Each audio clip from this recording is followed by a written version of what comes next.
Hello there and welcome back to the Knit Purl Podcast. My name is Sophie and I'm the maker and designer behind the Knit Purl Girl here on YouTube and in various other parts of the internet. Back again with another regular podcast episode. So I've got some new projects, a finished object and lots of new yarn to talk about.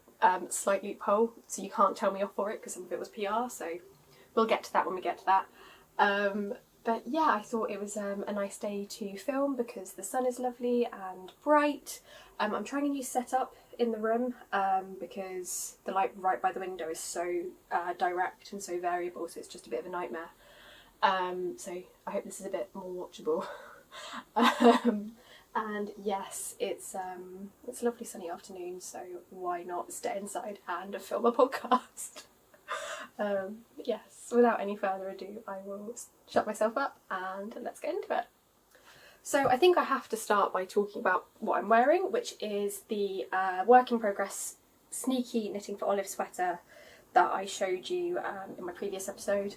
I finished it I think a couple of days after I filmed that podcast, so that's coming up to be about 4 weeks ago now, and I have worn this so much already. I'll get to this later, but I've already got yarn to make another one because I really love it. This is how it looks now it's all finished, so I'm just wearing my tracksuit bottoms today. Yeah, it's just a really simple jumper, super easy to wear. I can't remember if I said this last time or not, but I've decided to call it the Semper Sweater. Semper means always in Latin. I had studied Latin as part of my master's degree, and actually it was probably my favourite part of that degree. It was really interesting. And I thought that Semper, which always, was a nice sentiment because I want this to be a piece that I'm always going to want to reach for, and if the last few weeks are anything to go by, it's a good name. I know that there are already so many simple stocking stitch jumpers on the market and the world doesn't really need another one, but I don't really care. I really enjoyed making this. It was really comforting. Like, I made it when I was having a bit of a depressive episode, full transparency, and yeah, it was just such a comforting project, and I'm so pleased with the finished results. I think this colour is amazing. It's showing up slightly more kind of grey and a bit more muted of my display finder, viewfinder, than it is in real life. In real life it's much more of like a duck egg sage green. I used these two colours from Knitting For Olive, so this is their Merino in the shade Dusty Artichoke and their Mohair in the shade Dusty Aqua. And in case you can't tell, Jasmine has managed to fish this out. And I think the dominant colour is very much coming from the Mohair, which is quite fun, and the Dusty Artichoke base colour is a bit more subtle. I would love to make something where you can kind of see this really beautiful green a bit more clearly, but I adore this colour combination. I think it really brings out my eye colour. I've got green eyes and they're quite dark, so they can get muted quite easily, but I've been told by quite a few people that it really makes them pop, so that's always nice. It's nice to find something that, you know, is really flattering for your complexion.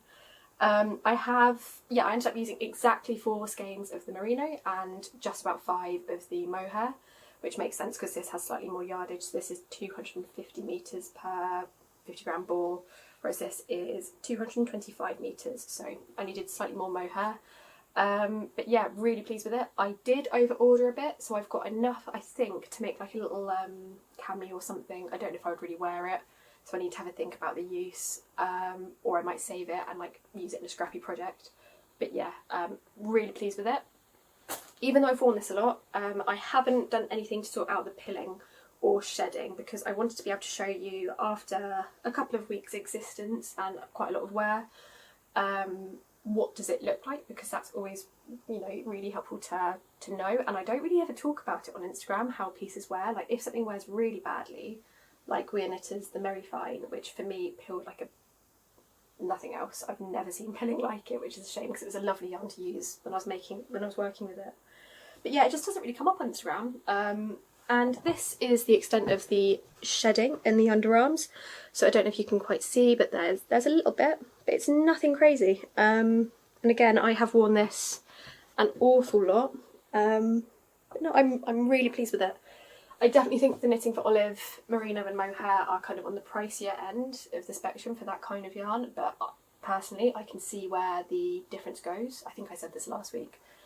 And you know, I think paying that extra £1 or £2, I think you do see that difference.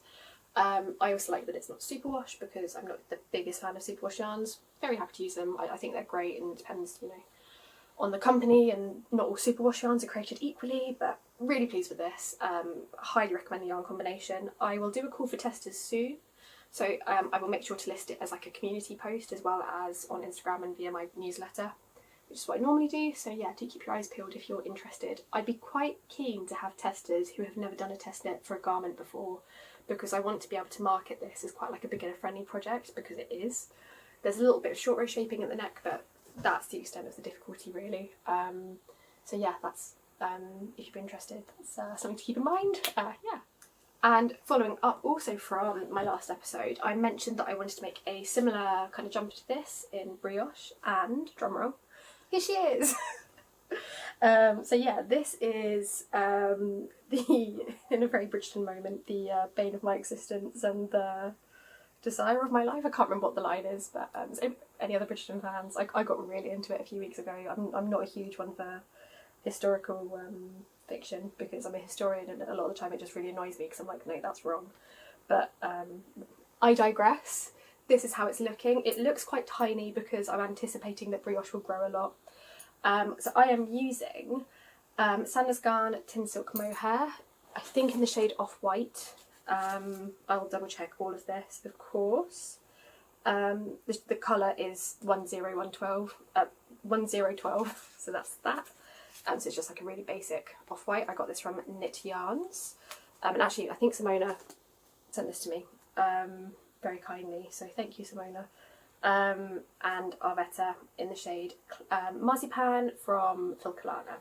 And I got these originally to make the first sweater by my lovely friend Lizzie, Hive Knits.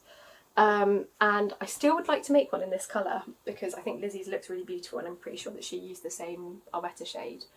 But in my head, this brioche design was off-white, and I was like, I'm not going to order more yarn when I've got the yarn in my stash ready, waiting to go. So yes, that's this. I've had, like I say, we've got a complicated relationship, this sweater and I, so if you've never worked brioche before, it's not as intimidating as it's sometimes made out to be. I was terrified of brioche knitting for quite a long time, and I've had mixed experiences with it in the past. So I did start a September sweater by Petite Knit once, and I just didn't find it to be very flattering on my body type. So I frogged that, which was a shame, because the yarn combination was really, really pretty. I'll see if I can find a picture of it and put it here, because it was like We Are Knitters the Bling Bling yarn, which has a sparkle through it, with 2 shades of Drops Mohair in 2 different kind of pinky purples. So it was like really super, super, super, super, super feminine, and like really pretty and very cute. But I digress again. Can you tell I've just had a coffee? But yeah, so brioche can be a bit fiddly, basically. You're kind of, for every V that you see in the knitting, that is 2 rows or rounds of work. So it can take a little while to work up, but when you get into the flow of it, it's very satisfying. Clara Egger's Fab sweater, the Fluffy Ass Brioche sweater, is a really great like introduction to brioche knitting in the round, because it's done with very chunky yarn, so it's super satisfying. It works it very quickly. You get like the dopamine of that, so that's a good option. But anyway, I'm using 4.5mm needles to make this. And I started it by casting on the number of stitches needed for the raglan, for the standard top-down sweater. And I actually picked up the stitches for the collar, because I knew that the gauge would be quite different for the rib to the brioche, and I knew that I would need to do some kind of jiggery pokery with the decreases, and I couldn't really be bothered. Like I'd need to cast on, say, like 96 stitches. I think that might actually be what this started as, and then decrease to the correct number for the brioche, because the gauge is clearly very different. If I show you. So yeah, I thought it was easy to just start the brioche, get that established, check that I was happy, and then pick up the stitches for the collar. And it's worked better than I expected. I've put a bit of elastic thread in the collar, which is that little black line that you might be able to see there. But yeah, my main issue with this is if you make a mistake in your brioche, is say you're working and you're tired or you've had a drink, it can be quite difficult to correct a mistake. So it's not as simple as like just dropping back 1 stitch. Personally, I find that I need to drop back a few stitches and re-knit those rounds or rows. There are other methods for tinking it, but for me that's it. So I discovered that I'd made a few mistakes when I was about an inch into the body, and it took me so long to fix them. Like, I think I spent about 7 hours in total fixing these like 3 mistakes. It was very painful, so I'm being quite conscientious about when I'm working on this. But yeah, I'm hoping to get this kind of knitted up in the next couple of weeks and to get into a call for testers for like an October release, I think. I went through recently and looked at all of my works in progress that are to be designs, to be new patterns, and I kind of worked out a bit of a schedule for when I would like to release them in an ideal world. So that's quite exciting, but I'm thinking this for like November maybe. I can't quite remember when I aimed this to come out, but again, I will do a call for testers here as well if you'd be interested. It was quite a fun design process actually. If I have a look for my swatch, yeah, I don't think it was that long after I filmed my previous podcast. I kind of had to get that idea out of my brain for this brioche sweater. So I made this swatch, which was partly to obtain the gauge that I would need and partly to figure out what the best increase rate for this project would be, because again, because of the way that brioche has worked, where every 2 rows is one kind of, gives the look of one row in normal knitting or normal 1 by 1 rib, the increase rate isn't the same as it would be. So it's not like for a raglan sweater where in most cases you'll be working a set of increases every other right side, or every right side row, or every other round, because if you do that you get this, which isn't the most aesthetically pleasing. So you get, the stitches get really stretched out and it's just not super nice. It'd be quite cool for like a saddle, like a sloping shoulder design. I think that could be really cool. And even doing an increase every other right side row, it was still a bit meh, and I did some short rows here just to experiment with that, so that's why these are kind of so, it looks like a shell bikini top to me, like, you think you could do something really cool with that.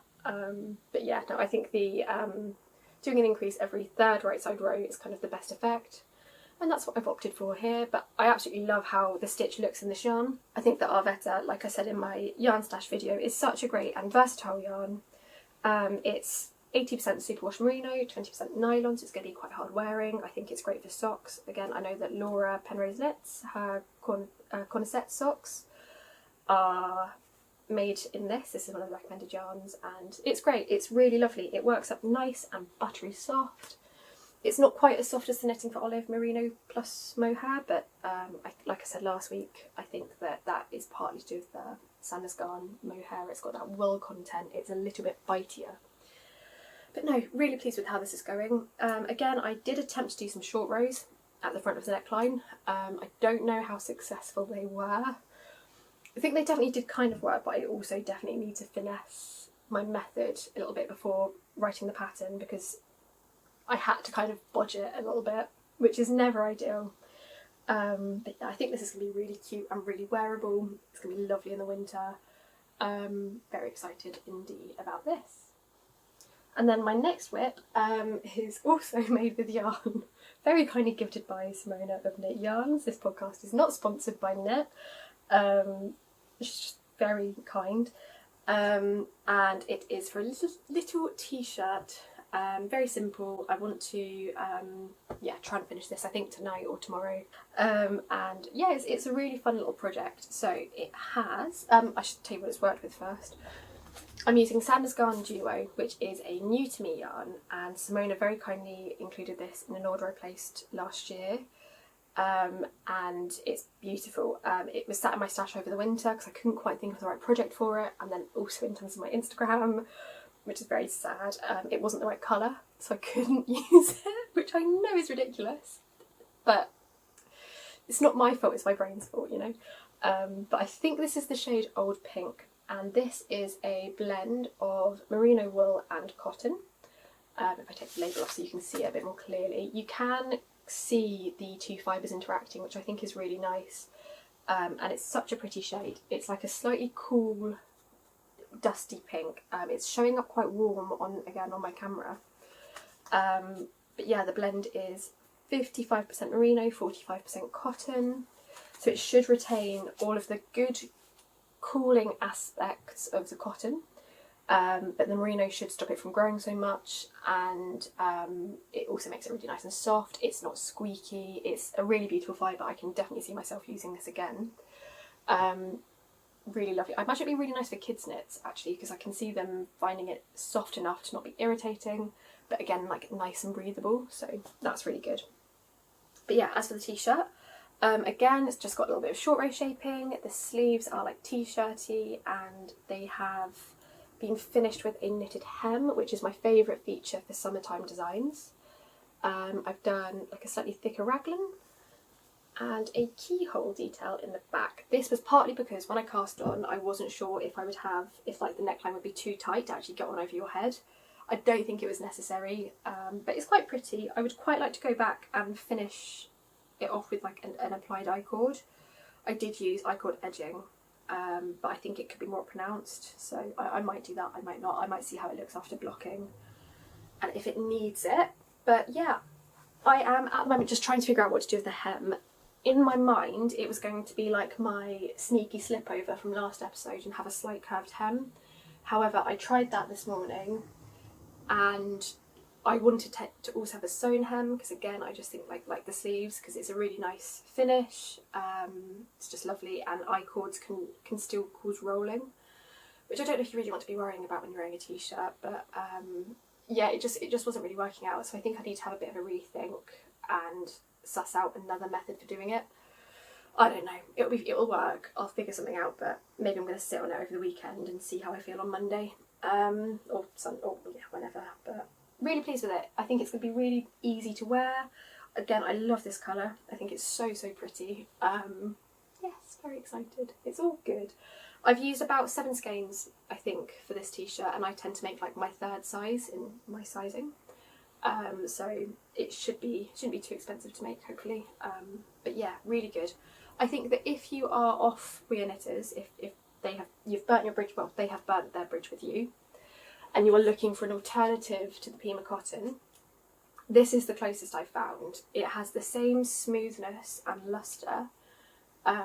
It's, I think, quite competitively priced. The yardage isn't quite as good, but I think maybe that balances out with like it being a bit cheaper. I need to double check and do some maths on this, and I will have a caption up the top here to confirm or deny my suspicions, but it's a lovely yarn. I'm really impressed with it, and will definitely be buying more for summertime projects. And then my next work in progress, which is new as well, like I said, it has been a few weeks since I last filmed, so that's why I've got like so many new things, is the start of a very teeny tiny cami. Oh my god, this is chaotic. Yeah, very teeny tiny, as in very teeny tiny. I'm making this with the Knitting For Olive pure silk that I picked up when they were doing their fundraiser for Red Cross Denmark for Ukraine. And yeah, it's really pretty. It's the shade Dark Cognac, and initially I was going to make myself like a turny summer tops using my stitch pattern for the turny sweater, which conveniently is right here. So it's a combination of knits and pearls, very straightforward, very lovely. That did not land where I wanted it to, but on even 3.5mm needles, it was really making my hands hurt, and I was like, I can't ask people to test knit this if I'm struggling. So I opted instead for a really simple stocking stitch cami with a pretty little eyelet detail along the edge, which really was just an easy way of doing the increases. I'm using 3mm needles, so it's quite arduous. I think realistically this is going to be a release for next summer, because there's just no way that I'm going to be able to churn this out, grade it, write it for this summer to launch at like a reasonable time. So I think, yeah, next winter, but I'm really pleased with it. I think it's going to look really nice. I did the back triangles so they are a bit smaller, so it should give you like a nice flattering fit. But I always wanted to make sure that the straps were sort of thick, so this is enough to cover my bra strap. I know that if you've got bigger boobs than me, it might not quite be big enough, but you would be easily able to adapt that. So if you did want a thicker strap, you could totally do that. But yeah, really pleased with it. I love how pure silk works up. It is the most beautiful summertime yarn. I just adore it. But yeah, very excited about this. But it's going to be a slow burn, it's going to be a nice winter knit, and I can dream about wearing it in the sunshine, and that'll be beautiful. But that's that one. And then in terms of my other works in progress my other whips. I have joined my Sille Slipover by Petite Knit in the round. I was a bit worried it was going to be a bit small, so I decided to make the size small in this. And I was like, oh, should I have gone for a medium? I don't know, but actually it's fine. The fit is really nice. The stitch pattern is lovely to work in the round. It's just really simple and fun. But yeah, really loving how the BFL from Woolly Knit is working up, which is what I'm using. I think the stitch definition is so fabulous. If I show you the back, and the shoulder construction looks beautiful. I've just finished a skein, so I think I'm going to do the applied details of the collar and the arm trims next. But we'll see. I've got quite a few things on my plate that are a bit more urgent, and if I can have this finished for September, I'll be really happy. Yeah, really enjoying the pattern. I stand by what I've said about it before, that the charts I think could be a bit clearer. Or there could be more charts, but I think that is a bit of a personal preference thing. Other people might be fine, and I think it's worth it. I think the results are so pretty, and yeah, really enjoying this yarn. It's got almost like a silky quality to it, which is really fun. Really into it. And then similarly, I'm just churning away with my Ankers Sweater. This green is just so fabulous, so pretty. I'm making this with Watermills yarn from, again, Woolly Knit, and I picked this up from No Frills Knitting when I was down there in January. But yeah, this is a really nice, I'm going to the pub, I want an easy project that I don't have to think about too much kind of thing. And again, if I can have this ready for kind of the winter, because it's going to be for my boyfriend, I think that would be great. I think the Ankers Sweater is one of the best beginner friendly patterns out there.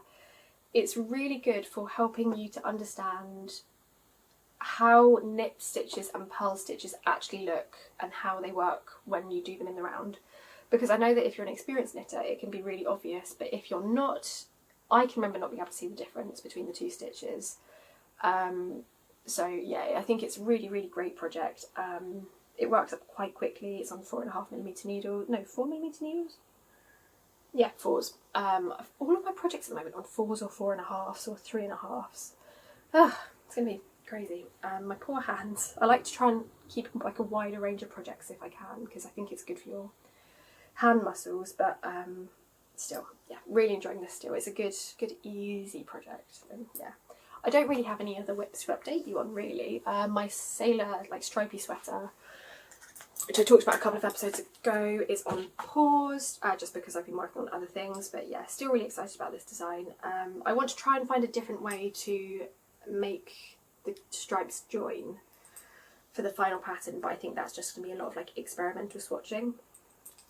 But yeah, I think this is going to be really nice. Again, I reckon if I can have this kind of ready for release maybe in January, I'd be really happy with that.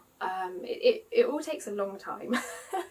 But it's fun, it's all fun. But yeah, I think those are all my whips. So I'll talk now about knitting plans and kind of what I've got in mind for the next my next cast on, which hopefully I'll be able to update you on before the next episode.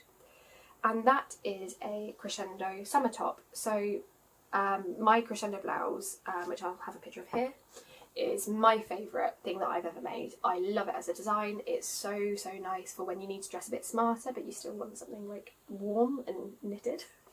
But it's just slightly getting too warm to actually wear it on a regular basis now that we're getting into May and spring proper. So I thought about making myself a t-shirt version. So this is what I've come up with. So throw my blocking mat at you.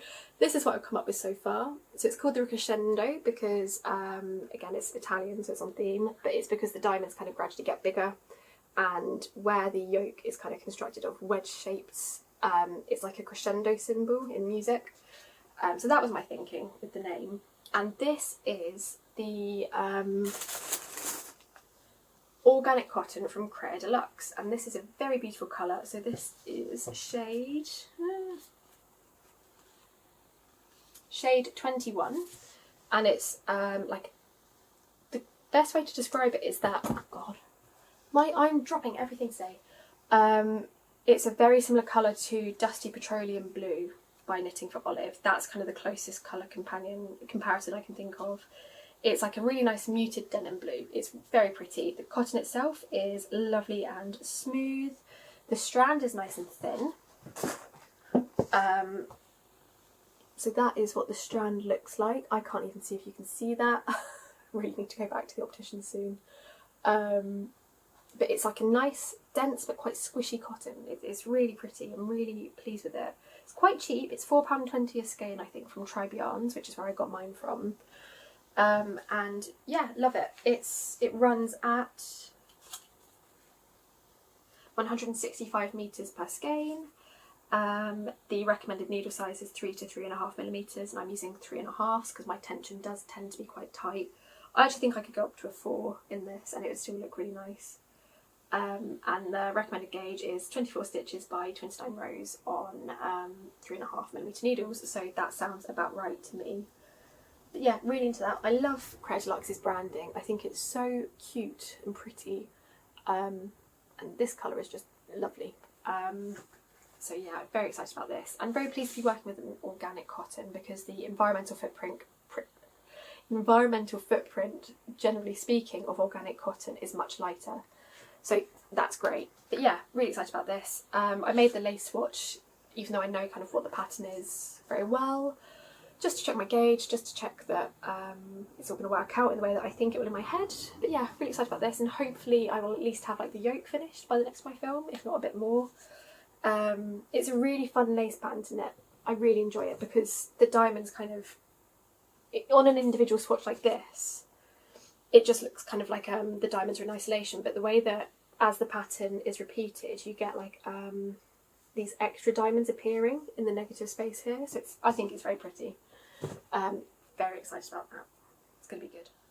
So that brings us to the next section of the podcast. Well, that was kind of my bridge, which is new yarn.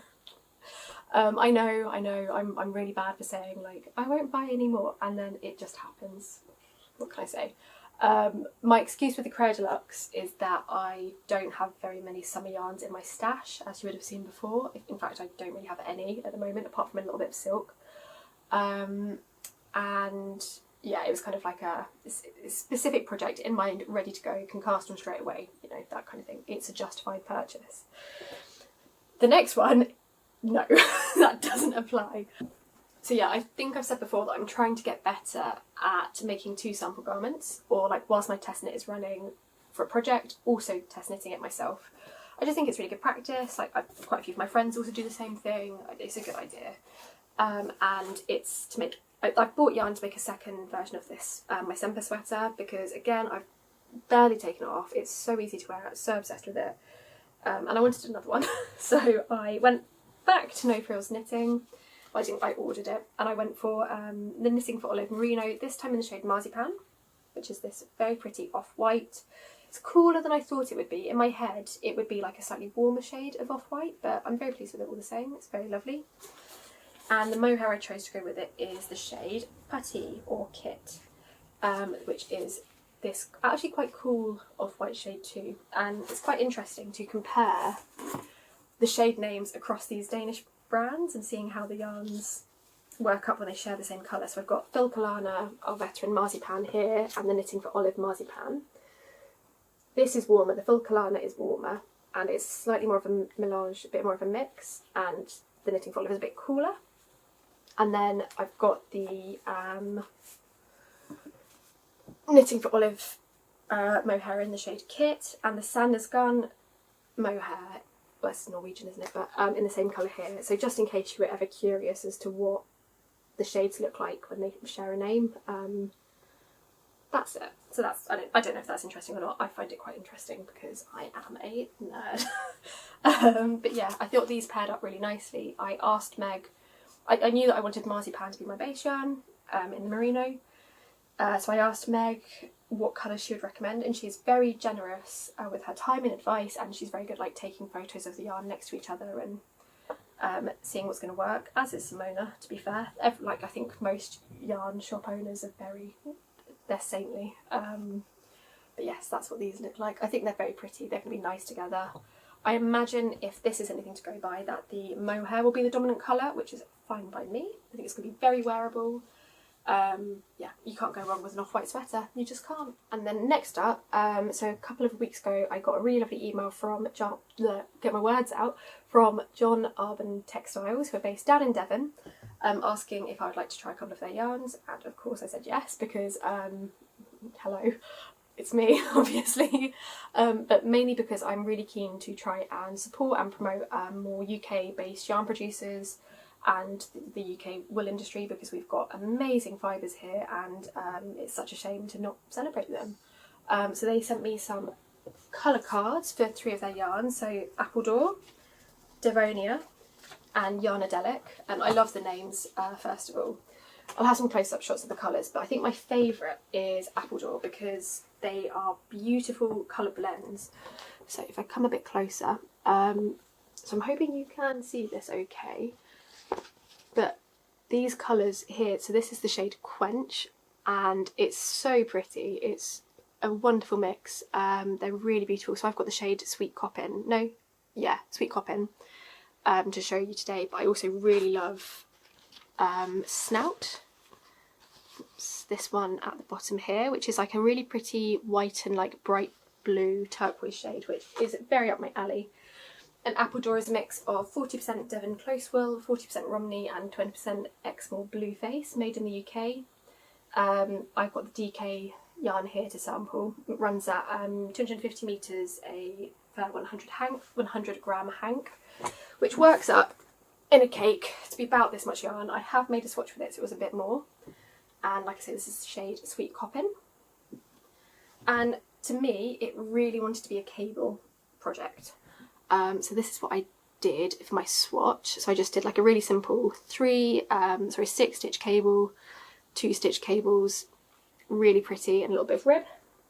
I don't know if I'd do a full design like this because it's this swatch is very similar to the Sweater number 20 by My Favourite Things Knitwear. And honestly, I'm not a big cable knitter, but I thought maybe even for like a hat, just to use up this skein, it could be quite pretty. I don't know.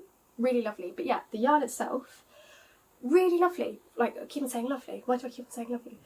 Is really fun. So it's got the kind of 2 or 3 shades of colour through it. I'll show you the close up. Which gives it a lot of vibrancy and life. This colour is really pretty. It's, from a distance, it kind of blends in together to be like a really nice kind of very subtle burgundy dark red, and then you get a bit closer and it just comes to life, and it's so vibrant, so pretty. The stitch definition is excellent. I think it really makes the cables pop because it's quite springy. It's a 2-ply yarn. Really fun, really fun. I'm definitely going to be ordering more, and I think I'm going to go either for Quench or Snout. Sorry, not Snout, Sheep's Nose. Awful. Quench or Sheep's Nose, because I really like how those colours work together. I think maybe Quench. I think that could be really fun. And I think I can't decide when there's like lots going on in a project like this. I never know if I want to like keep the design very simple to let the colours sing, or if I want like everything all at once. But yeah, this is really fun. It's nice and springy. It was nice and easy in my hands. I used 4mm needles. Worked up beautifully. It's on the rustic side, I would say. If you've tried the Worth Mills yarn that I'm making my Ankers Sweater with from Willy Knit, similar to that, which is I think to be expected from a mixture of British wools. Very warm. I can see this being absolutely beautiful in the winter. Or maybe like some mittens, like cabled mittens. That could be really cute. I think that's what I'm going to do with this. But it's got a very pretty halo as well, and again I like how the colours kind of like sparkle in the halo, very pretty. So yeah, that's that one. And then the other hank that they very kindly sent to me was Devonia, which is here.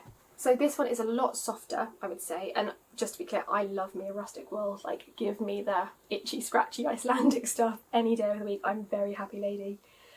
This is the shade Sandbar, which is a beautiful kind of deep neutral shade at the bottom of the shade card here, but they've also got these much more vibrant colours that are just so pretty, like this turquoise and the forest green. So nice. And I also really like this kind of like duck egg blue at the bottom here because I am predictable. But this one I decided to go for like a little bit of a lacy swatch. So I just did like a very simple like eyelet triangle design, which was really fun. And again, I used 4mm needles and the yarn bloomed up really beautifully. Lovely, lovely, lovely and soft. And Devonia is a mixture of 50% Exmoor Blueface, 30% Blueface Leicester and 20% Lustre breeds, but it's 100% West Country wool, so it's West Country through and through, which I'm not from the West Country, I'm from Hampshire and I'm from East Hampshire, so that's why my accent's a bit weird, I think. But I love the West Country, like, oh, it's my favourite part of the UK. I think it's so pretty down there. The yarn itself, again, it is slightly on the rustic side, but nothing crazy. It's got like a nice bit of squish to it, and you really can see those lustrous fibres coming through, like it has a very pretty halo. It's slightly sheeny, and again, I really like with these kind of fibre blends, how the different fibres pick up the dye slightly differently. I just think it's so, so cool. So in this one, there's like a little bit of tweediness to it, and a little bit of like yellow coming through, which I can't wear yellow, it makes me look really ill. I think even this colour on me, to be honest, is maybe not the most flattering, but I will absolutely use it. Again, I think maybe for like a pair of fingerless gloves or something, or a little hat for my boyfriend. We'll figure it out, but really nice, really, really nice. So I'm very grateful to John Arbon Textiles for sending these and let me sample them. Like I said, I'm definitely going to go back for more Appledore. I just think it's so cool. Like, these colours are just so sick. Like, Golden Knob, what an amazing colour and what an amazing shade name. My friend Chu, who is Chu Knits on Instagram, who I'll link below, I feel like this is a very her colour. She might hate me for saying this, but like she's got really good eye for colour and like chooses really fun, strong colours, and I love it. It's so cool. So yes, very, very impressed with these and super excited to order more. I think maybe I might give it like a month or so, just because I've got quite a lot of new yarn recently, and I need to work through some of it before I order any more, but very excited and very grateful to John Arbon Textiles for very kindly sending these. And then finally I've got a bit more yarn to show you. So this yarn is from the company Cardiff Cashmere, and they've sent it to me from their shop, their shop in Italy called Ithaca Yarns. And I've worked with Cardiff Cashmere and Ithaca Yarns before on my Biella sweater, which is here. And a couple of months ago they very kindly reached out again and asked if they could sponsor a few more designs, and I said like big yes please, because they're like Cardiff Cashmere Classic is just chef's kiss. It's so beautiful, and to me their Brush Light is, which is their kind of like mohair alternative, is the epitome of a luxury yarn. It's just stunning. So very excited to be working with them again. I just want to say quickly on like yarn sponsorships and stuff like that, I never promote yarn that has been sent to me for PR that I don't actually like. And again, I know I sound like a 2010s YouTuber, like beauty YouTuber, which is not the vibe that we're going for here, but it's true. I would never promote something that I don't actively endorse, and the way I see it is that I can try it out kind of on behalf of the community, and yeah, let you know if it's worth it, because especially with this kind of yarn, it is not cheap. And yeah, I know how lucky I am, please believe me, to get this kind of opportunity. But yeah, they have essentially sponsored a little mini capsule collection, which is very, very kind. So it's going to be a jumper, a cardigan, and then 2 accessories, something a little mini scarf, and either a hat or like some fingerless mitts. I haven't quite decided. Clearly I'm very into fingerless mitts at the moment. But yeah, there's a 4th accessory which I'm less sure on. Maybe a headband, but headbands really don't suit me because my head's a weird shape. So we'll see. But yes, I don't know if I showed you the swatch in like the design section, like on the knitting clinic section of my previous podcast. But here is the stitch texture that I'm wanting to use. So I made this, God, quite a few weeks ago now. And this is what Classic looks like. This is the shade Zen. And actually this was purchased by me, the yarn to make this. So this is what it looks like. So that's the wrong side and the right side. And Cardiff Cashmere Classic is a really interesting yarn because the spin is quite unusual. I think it's called a Z-shaped spin.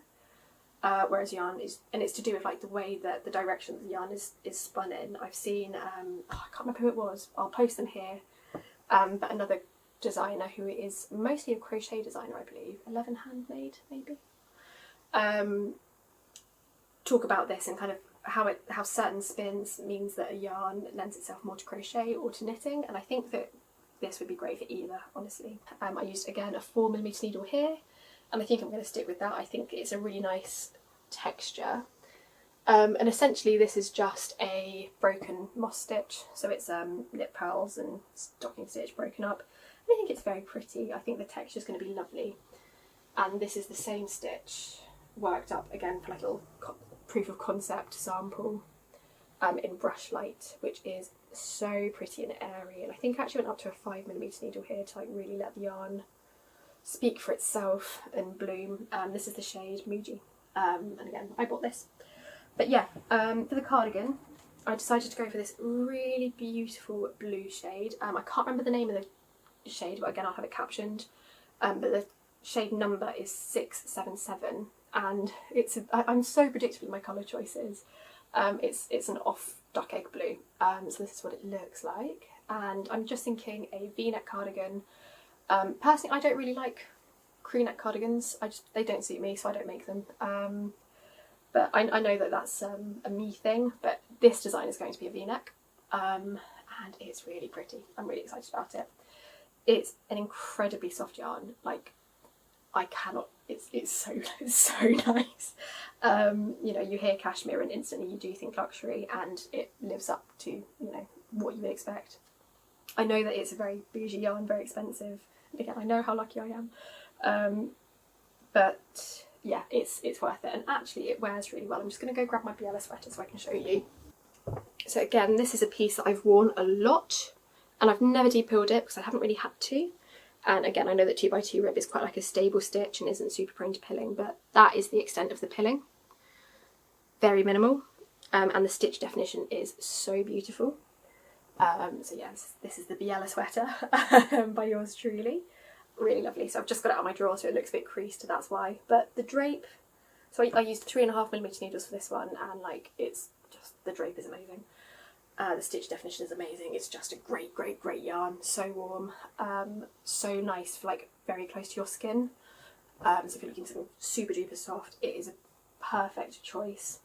So that's for the cardigan. And then for the jumper, again, I wanted something that I would be able to wear all the time. So I went for this shade, and this is called Silver, I'm pretty sure. I'll correct myself if not. And the colour number is 509. And it's this really pretty, oh, I totally out of focus.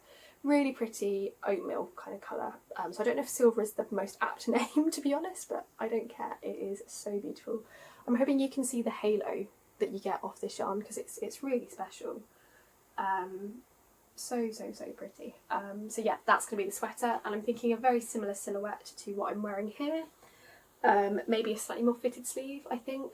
I don't know, I need to like actually cast on and start it, but just a nice simple raglan sweater with short rows and this beautiful texture. I think it'll be really nice. And then for the accessories, so I'm going to do like the little neckerchief scarf thing in the Brush Light, which is, like I say, their kind of mohair alternative. So this is 82% cashmere, 18% silk, so like I say, it's premium luxury. I don't know why I keep on doing chef's kiss, I'm so sorry. I'm so cringe. Yeah, it is 82% cashmere, 18% silk. You get 138 metres and a 25 gram skein. Made in Italy, and again this is the shade Silver, so it is a little bit different. I think it's silver, maybe it's not. I'll correct myself if I'm wrong.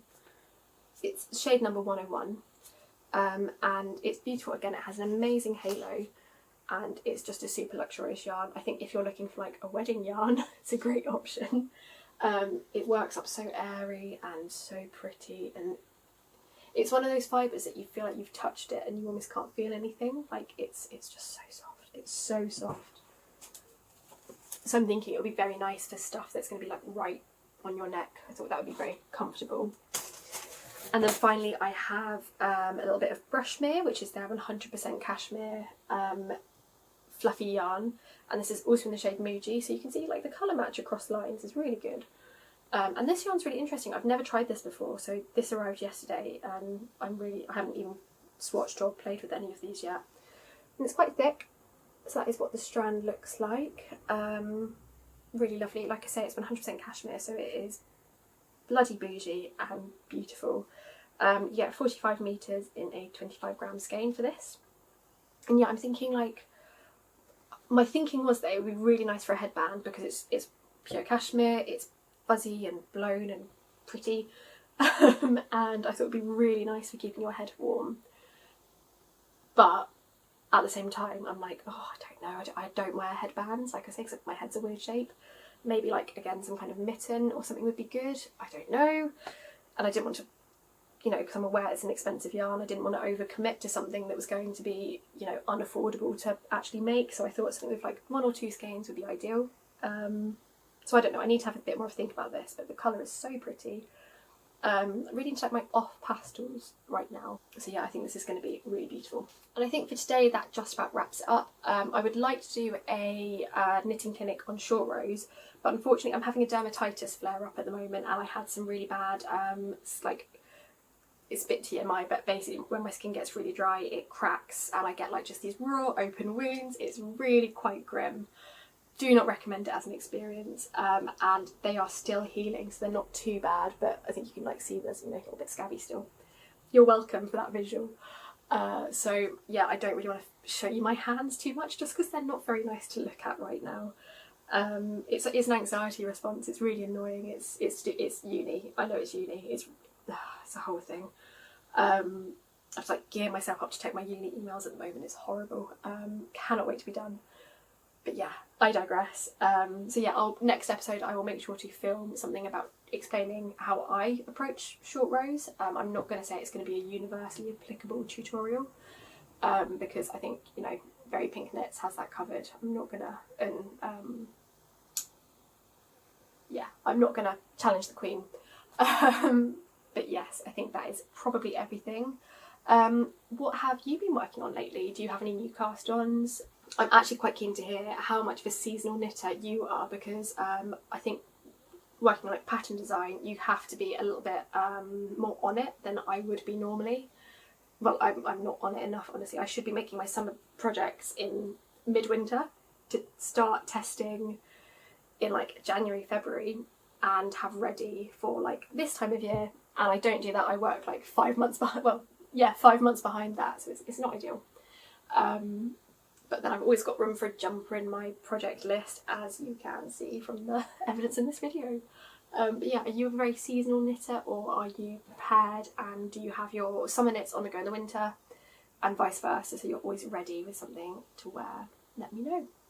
But yes, I hope that you are all doing well in the world wherever you are. I hope you have a good weekend ahead, well, a good week ahead, because I'm releasing this on a Tuesday, and I will talk to you all soon. Bye bye.